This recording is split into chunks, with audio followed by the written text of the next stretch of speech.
What's going on YouTube? It is Texans Takeover back in another video. In today's video, I have another 7-round mock draft. Texans are picking at 27. I had a suggestion in my last video, sorry, to only pick at where I'm picking, no trades. So, not moving out of 27 back into the second round, no moving up from 58, no nothing like that. So, this video, no trades, just sticking and picking to see, what they see as potential best available for us when we are eventually selecting here at 27 or earlier if we do trade up. But um, here at 27, I'm doing regular settings. I'm not doing any randomness either. Just wanted to point that out because, like the R. Mason Thomas picks for I think it was the Lions last time, happened when the randomness setting was up. I like to mess with the settings just to play through different scenarios. But finally, Pregnon's getting moved up a little bit. Um, Other than that, I don't think there's much movement. But here at 27, sorry, got a little sidetracked. Olavega Ione is here. I think if he's here, it's pretty much a no-brainer that we select him um, to bolster up that interior offensive line. You can move Titus Howard out to right tackle if you're not planning on signing Trent Brown next year, and I think he's going to do a great job in doing so. Um, so yeah, Ione is the pick. Probably the best interior offensive lineman in this class. Some of the best grades for any offensive lineman this year. I think Proctor is graded out pretty well, which I don't know why he's not the best. Did he? Yeah, he went 21. Yeah, he's graded out at 86 for some reason. Never gonna understand that, but Olavega Ione is the first pick. Um, One of my favorites, to be honest, in this class. Just really like the way he plays. Really dominant hands, really good in the pass block game. And I think that's something we could use because you have an Ed Ingram on the right hand side that's really good. In the run game, maybe you put Ione on the left, who's really good. In the uh, the pass game, or if you're not able to re-sign Ed Ingram and he's asking for too much money, going into a year where you're likely re-signing Willie Anderson and C.J. Stroud on the same year, you can replace in Ed Ingram with an Ione and then still keep Titus at left guard, and then you could potentially go look at tackle later in the draft with like a Blake Miller, or Nicky Prongos, or an Isaiah World, who actually looked really solid, or a Monroe Freeling, who has first round potential. So there is potential there, excuse me, for the Houston Texans to do something down the board in accordance to those guys. At 38, this would be a traditional trade down spot considering the options that I see right here. But since there are no trades, I'm just going to go AJ Halsey here. One of my favorite coverage guys in this class in terms of safeties. Physical enough that I think would be a great pairing over there with Kalen Bullock. You can see the grade from this year was just tremendous. Um, I'm going to study his tape a little bit more. But yeah, very physical. Misses tackles at a pretty high rate, but very good in terms of coming down on the run. Um, Ball hawk is able to make plays in the air. Just a really good player overall at safety. You can see the run defense grade actually there is probably pretty high for a safety in comparison to others. Like if Kamari Ramsey's still there, or if he's gone, probably not that high of a run. Yeah, exactly. Um, Other than that, other safeties you're looking at, Emmanuel McNeil-Warren's always going to grade well just because he's playing at Toledo, so he's a lot better than competition. Zakee Wheatley, same thing, great run defender, and someone you could look at down the board. Keon Sabb probably not going to be more of your traditional coverage guy. Michael Taft probably will have a solid grade. 72 is not bad at all. Um, Other than that, other guys that you probably watch, Peyton Bowen, great against the run, just not great in coverage. But here at 58, I think this could certainly be running back. I think it could certainly be a Monroe Freeling at tackle. Um, if you're looking through scenarios and seeing, you know, Ed Ingram potentially leaving the Texans, so you have Ione slotting in at right guard if you want that to happen. So it would be from left to right. It would be Ursery, um, Titus Howard, Jake Andrews, or whatever center you decide to select in the draft or go in free agency. Maybe a Cam Jurgens, maybe a um, who else? Cade Mays or Ethan Pochich, something like that. You could look at in free agency, or you can go in the draft. Lou, Slaughter, Coogan. Um, so anyone at center, Ione at right guard, and then you're looking at right tackle and center as your holes to fill. Um, And, I haven't made this pick yet just because I'm not the biggest Jonah Coleman fan, but he is sliding down the board a little bit here at 58, so that's going to be my selection. I think a good back, but I certainly prefer the LJ Martins of the world and the Emmett Johnsons of the world to him for um, just because I think LJ Martin's a little more physical, and I think he plays between the tackles a lot better. And the Texans run a mixture of zone and gap scheme, so I think you want a guy that can perform well in both. Not saying that Jonah Coleman can't, but you can see he's a lot more dominant in the zone game. Um, Emmett Johnson's the same thing, great in the gap game, not as good in the zone game, but still pretty good. Um, and I actually just talked myself out of that pick. I'm gonna go with what I talked about. I'm gonna go Monroe Freeling here at 58 to bolster that right tackle spot. Jonah Coleman does go at 65. But now you have your offensive line of Ursary, Howard, whatever center you want, Ione, and Monroe Freeling, just in case you're not able to bring in Ed Ingram. And you never know with injuries. It can't hurt to have offensive line depth. So the Ione pick and that Freeling pick are very important in my opinion, as well as Halsey to bolster that safety depth. Here at 69, though, um, I like the idea of Michael Trigg. I like the idea of Eli Stowers. In my opinion, I think a very good receiving threat at the tight end position. Same with Michael Trigg, though. Um, and I do love Koziel from Houston. I've made that clear the last couple of weeks. Um, LJ Martin's up the board now at 86, and we don't really have a pick until 106. So we're going to have to go down the board for a running back probably in this draft because we can't trade in this one. So a little bit hindered here. I'm going to go back to the top. I think LJ Martin could certainly be a third round pick, and I really love his game, so I really want to make that selection, but I'm not going to. I'm going to bolster our tight end room, and I, I prefer Eli Stowers to Michael Trigg, in my opinion, just because Michael Trigg's not the best blocker or just blocker in general, and I think Eli Stowers is able to do that even though it's more designed for quarterback scramble when he's out there. Um, I do think he's a serviceable enough blocker, so I think addressing the tight end position would be very important. So that's why he's the pick there at 69, just in case you need to um, let go of Dalton Schultz after his contract is up next year, and you have your guy next in line to replace him and be that tight end one. Here at 106, you're looking running back, you're looking probably interior defensive line because you haven't addressed that yet. And if you're looking at guys, I like Albert Regis. I like Rayshon Benny down the board. Other than that, there's not much. So you could look for a Skylar Gill Howard. I just don't like the size of Skylar Gill Howard, in my opinion. Albert Regis is similar in terms of height. Tim Keenan's a guy you could look at, 6'2", 320, a little bit better of a frame. David Oke has a decent frame as well, similar to Tim Keenan. Cole Brevard, not a bad frame at all. This is probably a guy you're looking at to be your traditional D lineman. Same with Rayshon Benny, 6'4", 305, very athletic. So, I think it's a deep defensive line class, and I think you can wait for it a little bit down the board. And here at 106, we still need running backs. Seth McGowan is still here. If you look at the running backs, I do like Katron Allen more than Nicholas Singleton. You look at the gap grade, you just look at the explosiveness he has as a running back. Outtouched Nicholas Singleton. I think Singleton might have a little more NFL potential, in my opinion, but I do really like Katron Allen's game. Seth McGowan's still here, though. And that's certainly enticing. Hasn't performed as well this year as I think he did last year. Found the end zone a lot more this year, but great in the gap game, great in the zone game. Can play both. And I think that flexibility is very valuable to the Texans. Other than that, you look at interior offensive line. Pat Coogan is rising up boards. We do have a pick at 126, and then a pick at 165. So we'll see what we do there. But here I am going to make the running back selection. I'm going to go Katron Allen, so a little bit of a reach, but a guy that I really like there at the running back position. Here at 126, though, I am going to go with who I'm talking about at center. Just absolutely love him. He's my draft crush this year. Just played so well in every game. Even this Oregon game, they just absolutely dominated up front.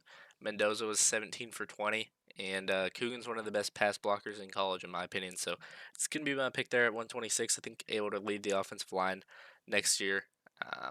And, one of my favorite picks in this draft if we're able to get him down the board like we were here. So you can see the class, it's really just the interior defensive line that needs a little bit of bolstering, um, as well as a potential backup corner just in case you want four um, next year. So there is that. Um, you could go Colegill here if you do want two tight ends in this draft. But you did bring back Brevin Jordan, so you're already having four tight ends heading into next year. So that's not going to be the pick there. You could look at wide receiver just in case you want an explosive guy. Um, Squirrel White is certainly someone who can get down the field for you. Not the best receiver, but certainly someone that can get down the field um, with that speed and athleticism. Barry Brown, same thing. Um, Eric McAllister actually played great for TCU this year, so there's potential there.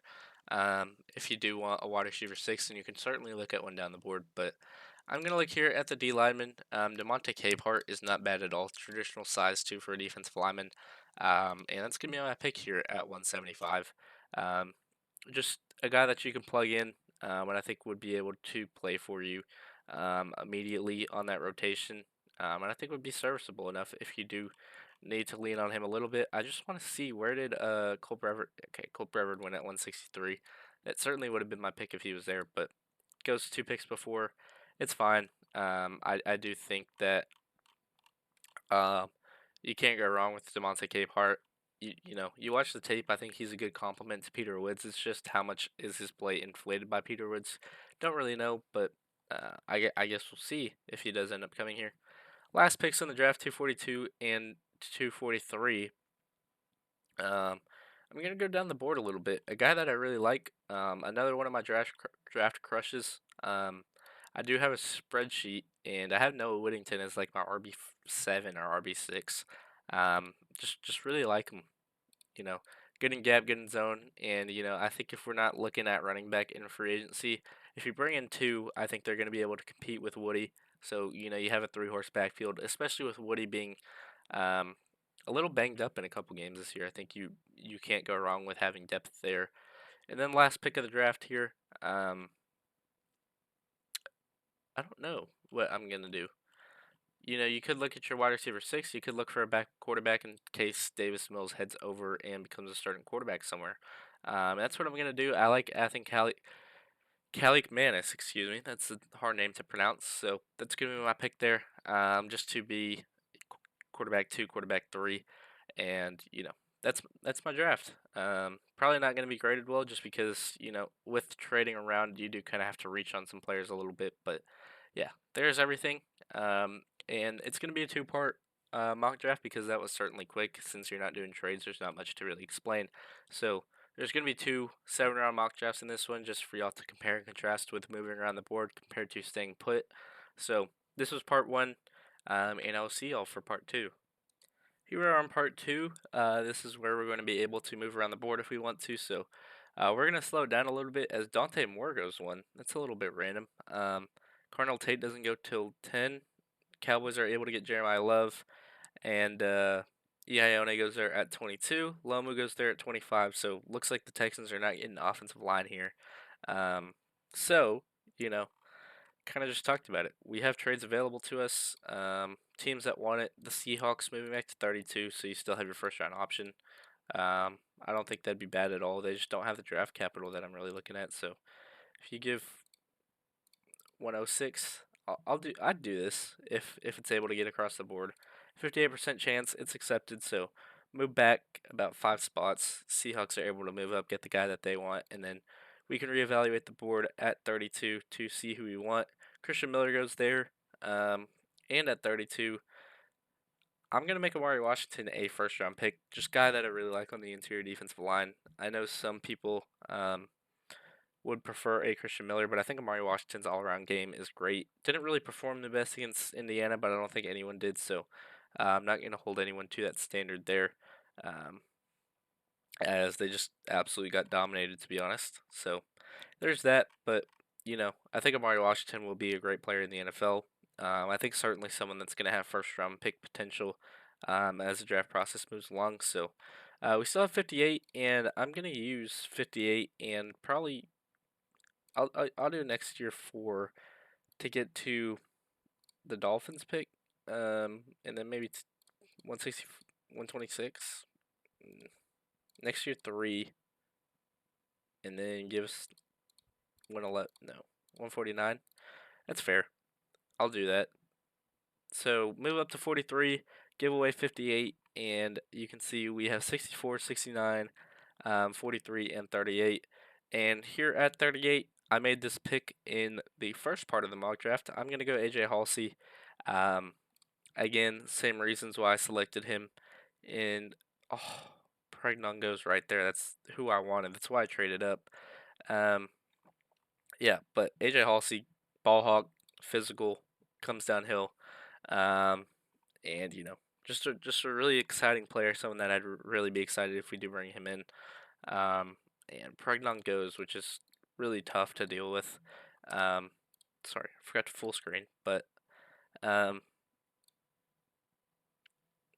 what do I do here at 43? I kind of just moved up for no reason now.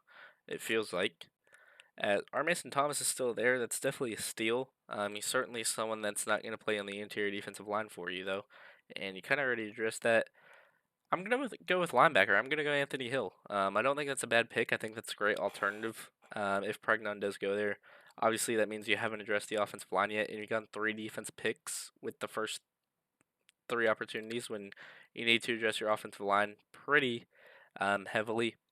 And but I think Anthony Hill would be a great toe-to-toe replacement if we're looking to do that, or EJ Speed if you're not looking to re-sign him for around 4.5 to 5 million this offseason. So that's gonna be my pick there. Little unfortunate the way it fell because I would have loved to go on Pregnon, but can't really determine what mock drafts are gonna do for you. And here at 64, I'm gonna go Monroe Freeling. I think because you don't know what Trent Brown's gonna do. If you are able to re-sign Ed Ingram, then you are looking for a tackle. If Trent Brown does not come back. And I'm doubling up on the offensive line. Connor Lew is going to be my pick here at 69. So you're looking at Ursery, Howard, and then Connor Lew, Ed Ingram, and then uh, Monroe Freeling there at right tackle. But I think Freeling could also move to left tackle. I just trust Ursery on that side a lot. And we don't have a pick for a while, I don't think. Not till 126, but then we do have 5 to close out this draft. I'm fine. Just seeing the picks tick away. In my opinion, I'm not too keen on anyone down the board. It's not really a stacked draft class by any means, but certainly one where you can find guys that are going to improve your roster. And here at 126, ooh, I do like me some Mike Washington. Um, Hmm. We'll look at running back here, just because I don't know if we'll address that in free agency. I think we should, but don't know. Justice Haynes is not going to be here. He's headed back to college and probably going to Georgia Tech. You look at Mike Washington, though, 6.4 yards a carry in the SEC is great. Can play gap scheme, can play zone scheme. Um, but, he might be there a little bit later. So if we can trade back, if we do this and get 224 or 230,